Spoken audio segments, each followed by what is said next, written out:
terus berkeliling seluruh Indonesia, bahkan mengumpulkan infak dakwah kaum muslimin guna disalurkan ke korban kemanusiaan dari peperangan yang terjadi di wilayah Gaza dan Palestina. Insyaallah tim sunduk kami sudah bersiap di pintu-pintu keluar bagi kaum muslimin yang ingin menginfakkan hartanya, maka kami siap menyalurkannya. Dan hadir bersama kita Syekh Barjas yang akan menceritakan kepada kita ahwal keadaan serta kajian kezaliman yang dilakukan Zionis Yahudi terhadap kaum muslimin yang berada di Palestina sampai hari ini, terutama di wilayah Gaza. Ayolah bila saya berpanjang waktu, langsung kita dengarkan pemaparan dari beliau kepada tafadhol al-Syekh Bismillah.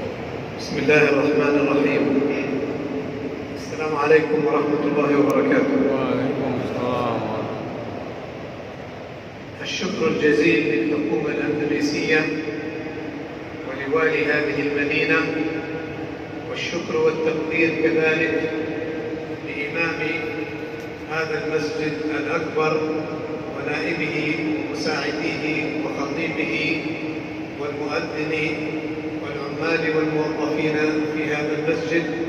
الشكر لكم جميعا أن أتيح لي شخص أتى من 10,000 كيلومتر من أرض الأنبياء والمرسلين من القدس من حول المسجد الأقصى يأتي ليحدثكم عن هموم الشعب الفلسطيني وهموم أهل غزة.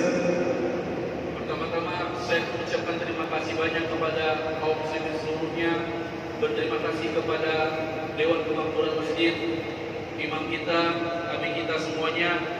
Terima kasih kepada seluruh perangkat masjid yang memberikan kesempatan kepada Syekh untuk datang mengkabarkan ahwal Palestina.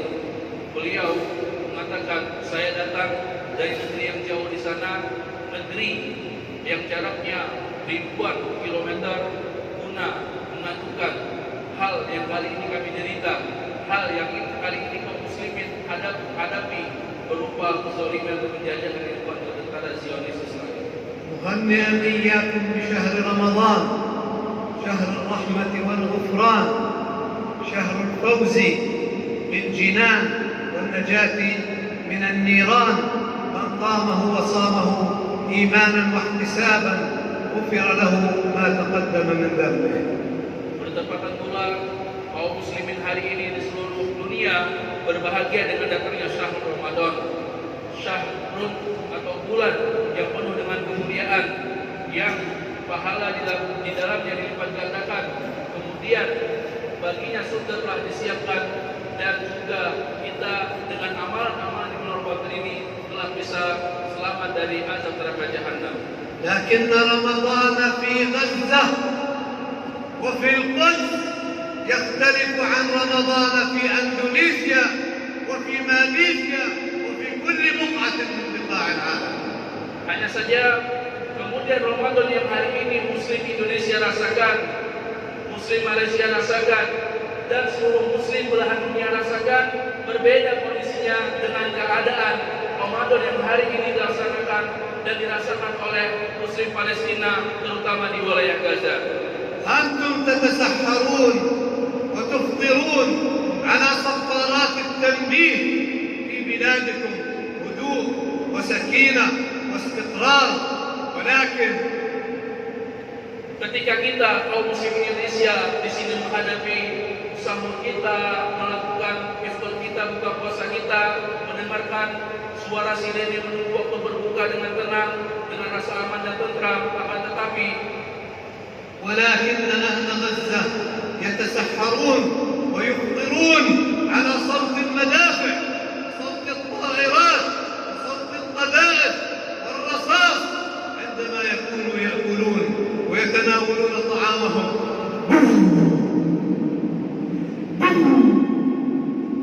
الله أكبر. هذا الظلم الذي يعيشه أهل غزة تحت سياط اليهود.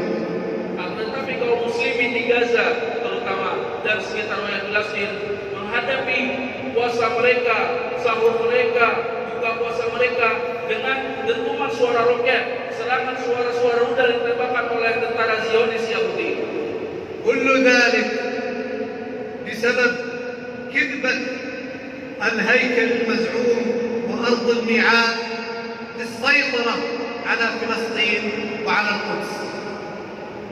Sebab kemudian Israel melakukan hal tersebut, membantai saudara kita yang ada di Gaza, mengusir penduduk muslim yang ada di Palestina dengan alasan serta dusta dari klaim sepihak mereka bahwa Palestina adalah tanah yang dijanjikan bagi mereka, dan di sana ada haikal Sulaiman atau ada kuil Sulaiman yang dengan pengakuan tersebut lantas mereka ingin menghancurkan Masjidil Aqsa untuk kemudian dibangun haikal Sulaiman di atasnya. والمسجد الأقصى في ديننا آية في كتاب الله في سورة الإسراء نتعبد الله بتلاوتها. Dan Masjidil Aqsa bagi kita sebagai seorang muslim bagian dari Al-Quran yang senantiasa kita membacanya dan beribadah dengan bacaan Masjidil Aqsa dalam Al-Quran tersebut. وهو ثاني مسجد بني في الأرض. Dan Masjid Aqsa adalah masjid kedua yang Allah perintahkan untuk dibangun oleh Nabi Adam. وثالث المساجد التي تشد إليها الرحال. Dan kemudian menjadi masjid ketiga yang kaum muslimin dianjurkan untuk melakukan perjalanan ke sana setelah Masjidil Haram dan Masjid Nabawi.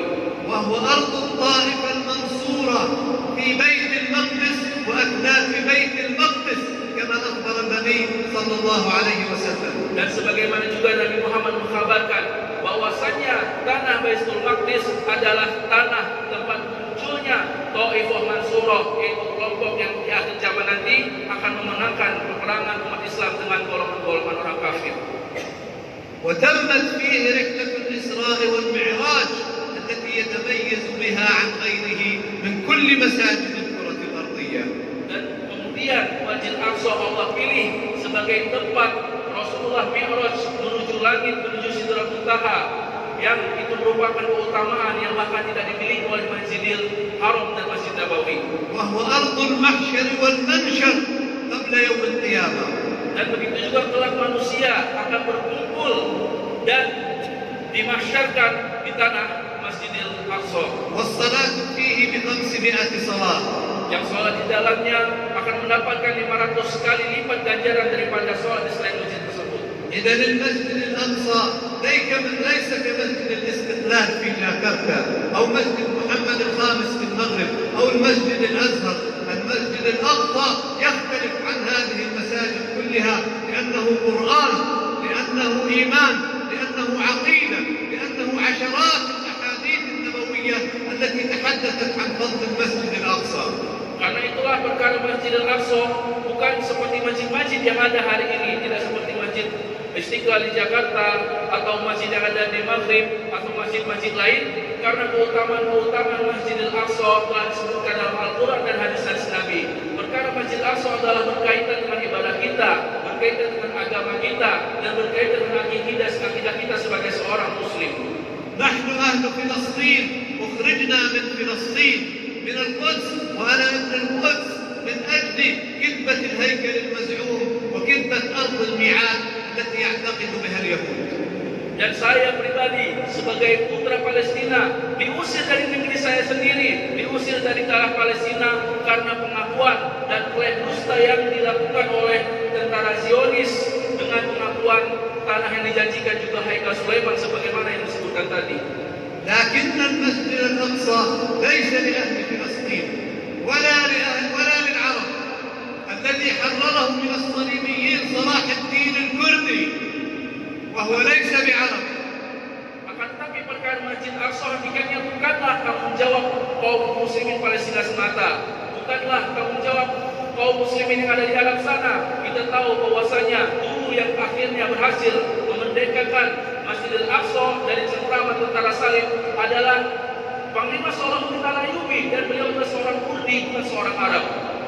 ولذلك الأقصى أمانة في أعناق كل مسلم يشهد أن لا إله إلا الله وأن محمدا رسول الله.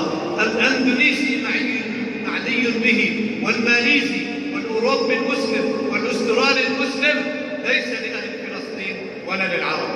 Sehingga kemerdekaan Palestina, kebebasan Masjid Aqsa merupakan kewajiban yang tergantung di setiap leher kaum muslimin, bukan hanya orang Arab.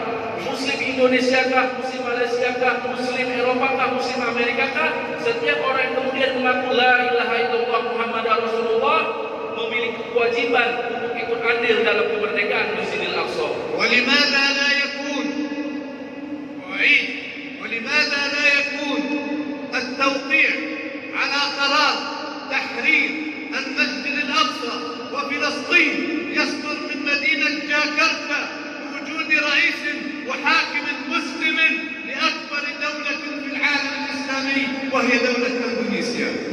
Lantas bagaimana kita tidak bisa atau tidak mungkin mengambil bagian sehubung kita sebagai Muslim Indonesia adalah Muslim, negara dengan jumlah Muslim paling banyak di dunia, yang pasti pengaruh dan keberpihakan penduduk Indonesia terhadap kemerdekaan Palestina akan memberi dampak yang luar biasa bagi perasaan warga Palestina dan Muslim Palestina yang ada di sana. ولماذا لا تكون الكتائب تخرج من إندونيسيا لتحرير المسجد الأقصى؟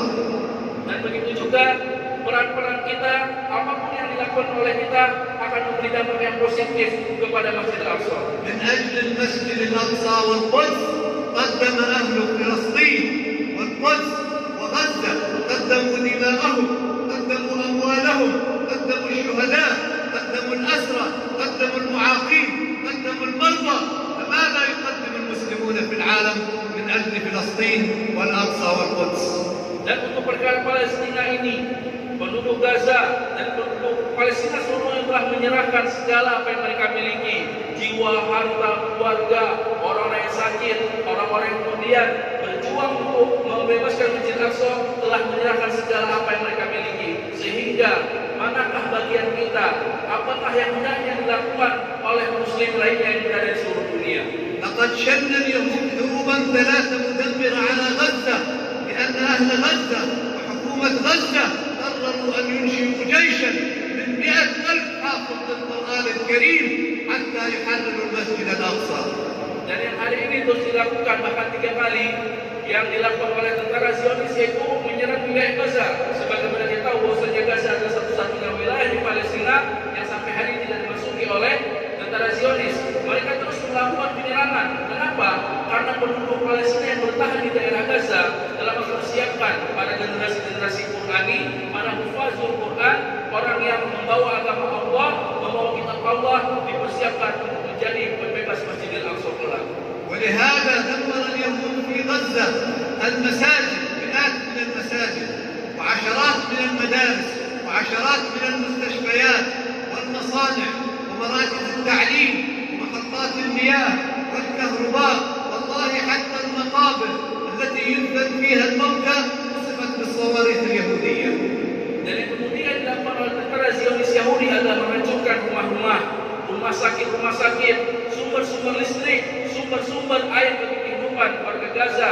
Bahkan mereka dengan keji juga menghancurkan kuburan-kuburan kaum muslimin dengan tujuan agar kaum muslimin jera dan pergi meninggalkan tanah Palestina. وكذلك خلفت هذه الحروب عشرات الآلاف من المعاقين ومن المرضى ومئات الآلاف من الأيتام وعشرات الآلاف من الأسرى، كلهم لأنهم قالوا نحن سنحرر القدس والمسجد الأقصى. Akibat peperangan yang terjadi terus-menerus dan serangan membabi buta yang dilakukan oleh Israel, tentu saja kita mengetahui rumah-rumah yang hancur, banyak orang kemudian menjadi syahid, orang-orang yang terluka, anak-anak yang menjadi yatim karena kehilangan orang tuanya, dan begitu banyak keluarga yang kehilangan rumah mereka sampai saat ini, dikarenakan hanya karena mereka tetap bertahan dan ingin mengambil kembali tanah kelahiran mereka dan berjuang untuk kebebasan Masjidil Aqsa. وآخر هذه الحروب قبل أيام ما يزيد على 800 منزل وما يزيد على 700 من الإصابات و31 من الشهداء، 2 منهما في بطن أمهما ورضيعتان ترضعان من صدر أمهما وطفل، وآخرون عددهم ما يقارب 31 شهيدا خلال عدة أيام. Dan serangan terbaru yang dilakukan oleh Zionis ke wilayah Gaza, yaitu pada Sabtu pagi tepat sehari sebelum kita melakukan puasa Ramadan, telah mengakibatkan sampai saat ini lebih dari 800 rumah kemudian hancur dan tidak bisa ditempati. Lebih juga dari 31 orang yang menjadi korban, dan mereka itu adalah warga sipil. Di antara 31 orang itu dua orang ibu-ibu yang sedang hamil menjadi korban, anak yang masih menyusu pada ibunya menjadi korban, dan kebanyakan adalah anak-anak kecil yang menjadi korban, padahal mereka tidak tahu menahu, tidak memiliki tanggung jawab dan tidak berdosa atas kekejaman yang dilakukan oleh Zionis Yahudi. وخسر اليهود أعدادا كبيرة من القتلى ولكنهم يخفونها على الإعلام حتى لا يضعفوا معنويات اليهود. Akan tetapi setelah serangan Yahudi tersebut, tentu saja sebagian kaum muslimin mencoba membahas melakukan serangan sehingga banyak juga korban yang jatuh dari kalangan Israel, dan hal ini kemudian memaksa mereka untuk melakukan gencatan senjata. وطلبوا الهدنة ووقف القتال بوساطة مصرية قطرية وافقت المقاومة على الهدنة ولكن بشروط. Dan kemudian karena banyak korban yang kemudian jatuh dari kalangan Zionis akibat balasan dilakukan oleh pejuang-pejuang yang ada di wilayah Gaza, kemudian mereka menyembunyikan jumlah korban mereka yang jatuh agar tidak melemahkan mental mereka sendiri. Lantas kemudian mereka meminta gencatan senjata, akan tetapi gencatan senjata ini diberi syarat oleh para kaum muslimin yang ada di Gaza. Di antara syarat tersebut adalah قالوا لن يقف القتال بدون شروط، وهذه الشروط تسهيل العبور على المعابر، تسهيل الاستيراد والتصدير، وأيضا توسيع مساحة الصيد في البحر، وأيضا زيادة ساعات الكهرباء لأنها تنقطع ما يزيد على 16 ساعة، والاعتناء بمحطات التنقية والمياه. هذه شروط ولن نوقف الحرب حتى توافقوا على هذه الشروط والتفاهمات التي بينهم بواسطة مصر. Dan kemudian di antara syarat yang kemudian ada adalah kaum muslimin meminta agar dimudahkan untuk masuknya bantuan ke wilayah Gaza, karena wilayah Gaza diblokade dan sulit untuk masuk bantuan-bantuan dari infak-infak muslim-muslim yang ada di dunia. Dan lalu mereka meminta agar jarak diperbolehkannya para nelayan untuk melaut lebih dari yang hari ini dibatasi oleh para tentara Zionis. Mereka juga meminta agar jatah harian listrik yang biasa dialirkan, karena saat ini kaum muslimin hanya menerima pasokan listrik sekitar 4-6 jam per hari. Maka kaum muslimin minta untuk ditambah. Apabila tidak dipenuhi syarat-syarat tersebut, tentu mereka tidak akan berhenti untuk melakukan perlawanan terhadap tentara Zionis Yahudi. ولذلك قوة اليهود بدأت تنحصر وقوة المقاومة بدأت تزيد. Karena itulah melihat keadaan ini, alhamdulillah dengan bantuan yang terus kita lakukan serta keikutsertaan kita, dukungan positif dari kaum muslimin di dunia, membuat semangat pejuang-pejuang yang ada di Palestina terus bertambah, dan lama-kelamaan Israel menjadi lemah dan takut akan kekuatan yang terus terhimpun dari seluruh muslim dunia atas kemerdekaan Al-Aqsa. ومطلوب من المسلمين أن يستمروا في مساعدة إخوانهم في غزة وفي القدس على الصمود حتى تبقى حاضنة الجهاد والمقاومة قوية ضد اليهود. Dan kemudian karena itulah jangan pernah sampai kita berhenti merupakan saudara-saudara kita yang berada di Al-Aqsa. Doa kita, keikutsertaan kita, berdirinya kita di barisan para pembela Al-Aqsa, di barisan para orang-orang yang mengaku sebagai muslim yang membela hak-hak saudara muslim, yang akan terus membuat kaum muslimin di sana mendapatkan motivasi, support, serta dukungan yang akan membuat mereka terus bertahan memerdekakan Masjid Al-Aqsa yang hakikatnya adalah milik seluruh umat di dunia ini. وأنا أبشر أهلي في فلسطين والقدس بأن وراءهم شعوبا في أندونيسيا وغيرها من بلاد المسلمين يقفون معهم، لن يخذلوهم، لن يتركوهم وحدهم حتى يتم تحرير المسجد الأقصى والقدس وفلسطين من أيدي الغاصبين. Dan saya mengatakan terus memberi kabar kepada saudara-saudara yang di Gaza dan di Palestina bahwasanya penduduk Indonesia, muslim Indonesia, bahkan seluruh dunia tidak akan pernah berhenti untuk terus memberi dukungan baik materi dan materi, sehingga kaum muslimin di sana tidak merasa lemah, tidak merasa putus asa, tidak kemudian menjadi sedih seakan-akan tidak ada yang peduli kepada mereka. وفي الختام كلمة كاسي أنطق إمام المسجد، كلمة كاسي أنطق خطيب المسجد، مؤذن رمكاسي kasih untuk bapa-bapa, ibu-ibu, terima kasih untuk orang tua, terima kasih untuk anak-anak. Wa aqulu fil nihayah, sumbi jumpa lagi di Al-Masjid Al-Aqsa insyaallah. Takbir. Allahu Akbar. Takbir. Allahu Akbar. Assalamualaikum warahmatullahi wabarakatuh. Waalaikumsalam. Terakhir saya mengucapkan terima kasih dan berdoa mudah-mudahan kelak kita kaum muslimin Indonesia bisa kemudian berziarah ke Al-Aqsa dengan keadaan merdeka dan bukan berada di bawah naungannya negara Zionis Israel. Mungkin itulah yang bisa kami Amin. sampaikan.